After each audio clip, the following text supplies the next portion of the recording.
Good morning, student. Today we are going to study about our third lesson, the remaining parts. Now, first, economic policies of the British. What types of policies were there about the economic? Now, see, since ancient times, there were invasion in India. Many invaders settled in India and were absorbed in the Indian culture.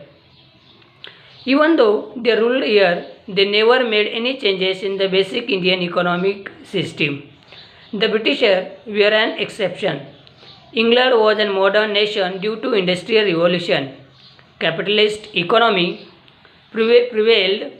Hence, they included an economic system in India, which was conducive to economic system in England. Due to this, Britishers gained economic benefit, but India started facing economic exploitations. Now, land revenue policy. Before the British rule, the village economic system was self-sufficient. Through agriculture and related services, the needs of the village were fulfilled in the village itself. Land revenue was the main source of income of the state. During the pre-British period, revenue was based on types of cultivated crops. The farmer was exempted from taxation in case of loss of crops. Revenue was mainly collected in the form of grains. Even in case of late payment of tax, the farmer's land was not confiscated. To increase income, the British made important changes in the revenue system. Land was measured, and as per the area of the land, the tax was fixed. Payment of the tax was made compulsory in the form of cash. If the farmer failed to pay tax in time, then his land would be confiscated. It means for collected by the government. The British system of land revenue collection different from place to place, which led to exploitation of all farmers. Now, consequences of new land revenue system. What types of new land revenue systems were there? Now, there were undesirable effects of the new land revenue system on the rural life. For payment of taxes, Indian farmers started selling the crops at whatever price it received.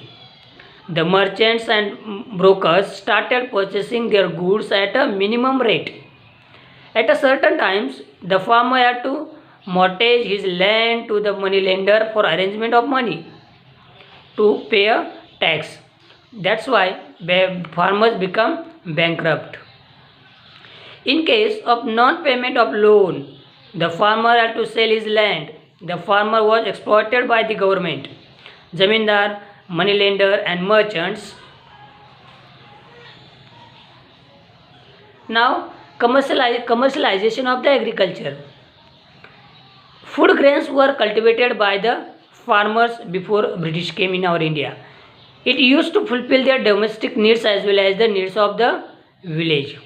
But when the British government started giving more encouragement to cash crops like cotton, indigo, tobacco, tea, etc., the process of giving stress on cultivation of the profit-giving cash crops instead of food grain is known as the commercialization of agriculture. Then famine. From 1860 to 19, India faced great famine, but the British ruler did not take much effort to overcome it. Similarly, not much expenditure was made on provision of water supply.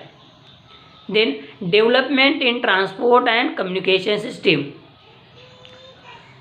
Then for increase the trade and convenience of administration, the British developed modern facilities like transport and communication in India. The British government has started first railway ran on the route of Mumbai to Thane in 1853. In the same year, British started telegraph system in India. Due to it, all cities and military stations got connected to one another. Similarly, the British also started the postal system. Due to all this development, there was a long-term impact on social life of Indians. Due to this, there was increasing sense of unity among them. Why decline of the traditional industries in India? Why the traditional industries in India was declined? So many reasons are there behind it.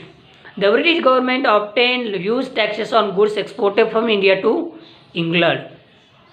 On the other hand, very less tax was imposed on goods imported from England to India. Also, the goods manufactured in England were machine made, and here there was maximum production at minimum cost. To compete with such cheap product was difficult for the Indian artisans. Eventually, it led to closing down of traditional industries and many artisans becomes unemployed. Now next important thing, development of new industries in India. Now see, due to the lack of British support, experiences of management and capital, the Indian businessmen could not come forward in large numbers. Yet, some of them built up their business by overcoming those problems. But first, in 1853, Quasi Nanabu Dawar started the first textile mill in Mumbai. In 1855, the first jute mill was started at Risra in Bengal. And 1907, Jamshedji Tata established the Tata Iron and Steel Company at Jamshedpur. These are some examples of industries. In Indian, coal, metal, sugar, cement and chemical industries came to be started. Now social and cultural effect. In the 19th century, Europe, a new era took shape on the basis of values like humanism, democracy, nationalism, liberalism, etc. This change in West led to obvious repression of India. For carrying out administration, the British had to understand the Indian society. For this purpose, they started studying at the tradition, history, literature as well as music of India. In 1784, Sir William Jones, an English officer, established the Ascetic Society of Bengal at Kolkata. Max Muller, a German thinker, was a devout scholar of Indian religion, language and history. Due to these examples, there arose feelings among newly educated Indians to study Indian religion, history and traditions. The British introduced many laws in India. Among them, in 1829, Lord William Bentinck passed the Sati Prohibition Act. After that, in 1856, Lord Dalhousie passed the Widow Remarriage Act. These acts were responsible for social reforms. For carrying out administration in India, the British required English educated Indians according to recommendations of Lord Macaulay. In 1835, English education started being imparted in India. So new education Indians were introduced to Western thoughts, modern reforms, science and technology. In 1857, universities were established at Kolkata, Mumbai and Madras. The Western educated middle class Indians led to social reform movement in India. So next video we will going to complete our question answers.